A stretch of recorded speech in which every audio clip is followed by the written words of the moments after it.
ओम श्री गणेशाय नमः। राधे राधे। आप सभी के अपने चैनल अमृत अंश में आप सभी का फिर से स्वागत है। आज मैं आप सभी को श्रावण मास के गजानन गणेश चतुर्थी व्रत की कथा सुनाने जा रही हूँ। कृपया कथा को पूरा जरूर सुनिए। आप सभी को गजानन गणेश चतुर्थी व्रत की शुभकामनाएं।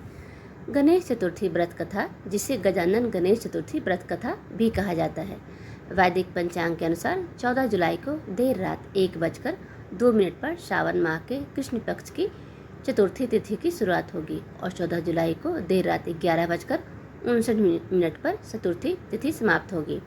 सनातन धर्म में सूर्योदय से तिथि की गणना की जाती है।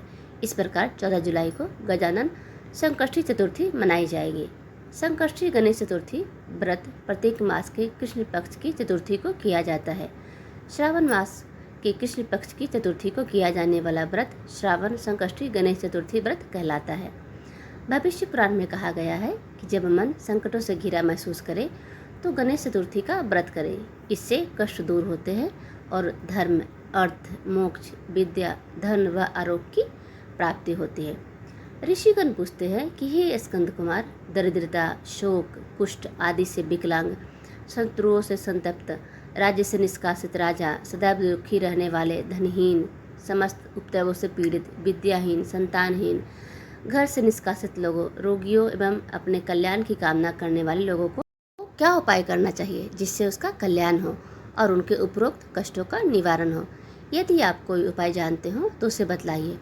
स्वामी कार्तिकेय जी ने कहा, हे ऋषियों, आपने जो प्रश्न किया है उसके निवारण अर्थ में मैं आप लोगों को एक शुभदायक फल बतलाता हूँ, उसे सुनिए। इस व्रत के करने से पृथ्वी के समस्त प्राणी सभी संकटों से मुक्त हो जाते हैं। यह व्रत राज्य, महापुण्यकारी व मानवों के सभी कार्यों में सफलता प्रदान करने वाला है। विशेषतः यदि इस व्रत को महिलाएं करें तो उन्हें संतान एवं सौभाग्य की वृद्धि होती है। इस व्रत को धर्मराज युधिष्ठिर ने किया था। पूर्व काल में राज्यहीन होकर अपने भाइयों के साथ जब धर्मराज वन में चले गए थे तो उस वनवास काल में भगवान श्री कृष्ण ने उनसे कहा था। युधिष्ठिर ने भगवान श्री कृष्ण से अपने कष्टों के समानार्थ जो प्रश्न किए थे उस कथा को आप श्रवण कीजिए। युधिष्ठिर पूछते हैं कि हे पुरुषोत्तम, ऐसा कौन सा उपाय है जिससे हम वर्तमान संकटों से मुक्त हो सके। हे गदाधर, आप सर्वज्ञ हैं, हम लोगों को आगे अब किसी प्रकार का कष्ट न भुगतना पड़े, ऐसा उपाय बतलाइए। स्कंद कुमार जी कहते हैं कि जब धैर्यवान युधिष्ठिर विनम्र भाव से हाथ जोड़कर बारंबार अपने कष्टों के निवारण का उपाय पूछने लगे तो भगवान श्री कृष्ण ने कहा कि हे राजन, संपूर्ण कामनाओं को पूर्ण करने वाला एक बहुत बड़ा गुप्त व्रत है। हे युधिष्ठिर, इस व्रत को संबंध में मैंने आज तक किसी को नहीं बतलाया है। हे राजन, प्राचीन काल में सतयुग की बात है कि पर्वतराज हिमालय की सुंदर कन्या पार्वती ने शंकर जी को पति रूप में प्राप्त करने के लिए गहन वन में जाकर कठोर तपस्या की, परंतु भगवान शिव प्रसन्न होकर प्रकट नहीं हुए। तब शैलतन्या पार्वती जी ने अनादिकाल से विद्वान गणेश जी का स्मरण किया। गणेश जी को उसी क्षण प्रकट देखकर पार्वती जी ने पूछा कि मैंने कठोर, दुर्लभ एवं लोमहर्षक तपस्या की, किंतु अपने प्रिय भगवान शिव को प्राप्त न कर सकी। वह कष्ट विनाशक दिव्य व्रत जिसे नारद जी ने कहा है कि जो आपका ही व्रत है, उस प्राचीन व्रत के तत्व को आप मुझसे कहिए। पार्वती जी की बात सुनकर तत्कालीन सिद्धिदाता गणेश जी उस कष्टनाशक शुभदायक व्रत का प्रेम से वर्णन करने लगे। गणेश जी ने कहा, हे अचल सुते, अत्यंत पुण्यकारी एवं समस्त कष्टनाशक व्रत को कीजिए। इसके करने से आपकी सभी आकांक्षाएं पूर्ण होगी और जो व्यक्ति इस व्रत को करेंगे उन्हें भी सफलता मिलेगी। श्रावण के कृष्ण चतुर्थी की रात्रि में चंद्रोदय होने पर पूजन करना चाहिए। उस दिन मन में संकल्प करें कि जब तक चंद्रोदय नहीं होगा मैं निराहार रहूंगी, पहले गणेश पूजन करके ही भोजन करूंगी। मन में ऐसा निश्चय करना चाहिए। इसके बाद सफ़ेद तिल के जल से स्नान करें, मेरा पूजन करें। यदि सामर्थ्य हो तो प्रतिमास स्वर्ण की मूर्ति का पूजन करें। अभाव में चांदी, अष्टधातु अथवा मिट्टी की मूर्ति की ही पूजा करें। अपनी शक्ति के अनुसार सोने, चांदी, तांबे अथवा मिट्टी के कलश में जल भरकर उस पर गणेश जी की प्रतिमा स्थापित करें। मूर्ति कलश पर वस्त्र आच्छादन करके अष्टदल कमल की आकृति बनावे, उसी मूर्ति की स्थापना करें। तत्पश्चात षोडशोपचार विधि से भक्तिपूर्वक पूजन करें। मूर्ति का ध्यान निम्न प्रकार से करें। हे लंबोदर, 4 भुजा वाले, 3 नेत्र वाले, लाल रंग वाले, हे नीलवर्ण, शोभा के भंडार, प्रसन्न मुख वाले गणेश जी, मैं आपका ध्यान करती हूँ।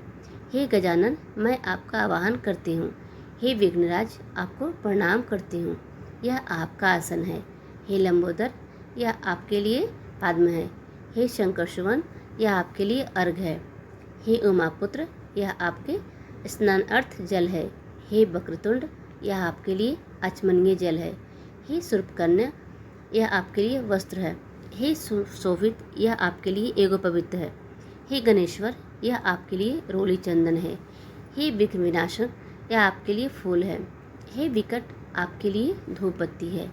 हे बावन, यह आपके लिए दीपक है। हे सर्वदेव, यह आपके लिए लड्डू का नैवेद्य है।